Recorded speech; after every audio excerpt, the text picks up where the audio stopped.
Hello everyone. स्वागत है आप सभी का हमारे YouTube channel B R Mind Opener में।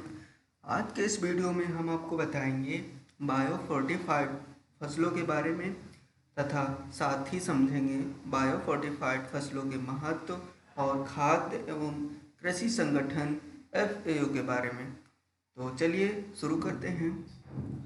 16 अक्टूबर को विश्व खाद्य दिवस के मौके पर प्रधानमंत्री नरेंद्र मोदी ने हाल ही में विकसित 8 फसलों की बायोफोर्टिफाइड 17 किस्में राष्ट्र को समर्पित की हैं। बताया जा रहा है कि प्रधानमंत्री द्वारा देश को समर्पित की जाने वाली जैव विविधता की इन 8 फसलों की किस्मों में पोषण तत्वों में 3 गुना वृद्धि होगी। इन किस्मों के साथ अन्य खाद्य पदार्थों के जरिए सामान्य भारतीय थाली को पौष्टिक थाली बनाने में भी मदद मिलेगी।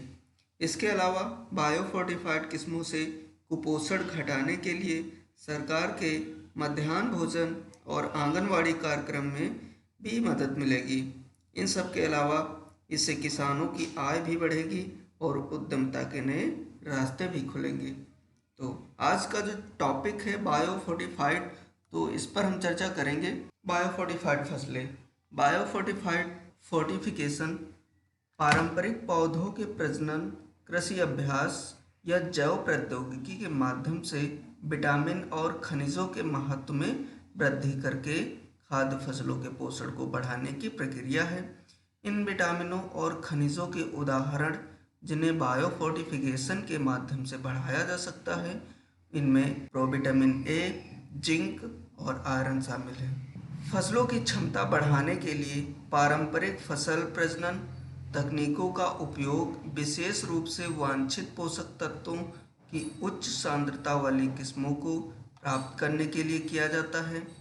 ये किसानों और उपभोक्ताओं द्वारा वांछित अन्य विशेषताओं के अलावा लक्षित क्षेत्रों, वायरस प्रतिरोध, सूखा सहिष्णुता, अधिक उपज, बेहतर स्वाद से अन्य वांछनीय विशेषताओं के साथ किस्मों के साथ क्रॉस ब्रीड है, ताकि बायोफोर्टिफाइड किस्मों को विकसित किया जा सके जिनमें उच्च स्तर के सूक्ष्म पोषक तत्व जैसे विटामिन ए, लोहा, जिंक मौजूद होते हैं। नेक्स्ट देखते हैं, यहाँ बायोफोर्टिफिकेशन के इस्तेमाल को समझे तो बायोफोर्टिफिकेशन कई समाधानों में से एक सबसे बेहतर समाधान है जो सूक्ष्म पोषक तत्वों की कमी की जटिल समस्या को हल करने के लिए आवश्यक है।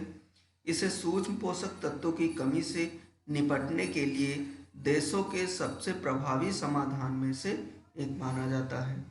बायोफोर्टिफिकेशन ऐसे ग्रामीण उपभोक्ताओं तक पहुंच को सुनिश्चित करता है जिनकी औद्योगिक रूप से फोर्टिफाइड खाद्य पदार्थों, पूरक समाधानों और विविध आहारों तक सीमित पहुंच है। यहाँ आपको बायोफोर्टिफिकेशन और फूड फोर्टिफिकेशन के बीच में अंतर बताएं तो बायोफोर्टिफिकेशन से फसल में सूक्ष्म पोषक तत्व की मात्रा बढ़ जाती है, जबकि फूड फोर्टिफिकेशन में प्रसंस्करण के दौरान खाद्य पदार्थों में सूक्ष्म पोषक तत्वों की कमी की मात्रा को शामिल कर खाद्य पदार्थों के पोषण मूल्य को बढ़ाया जाता है।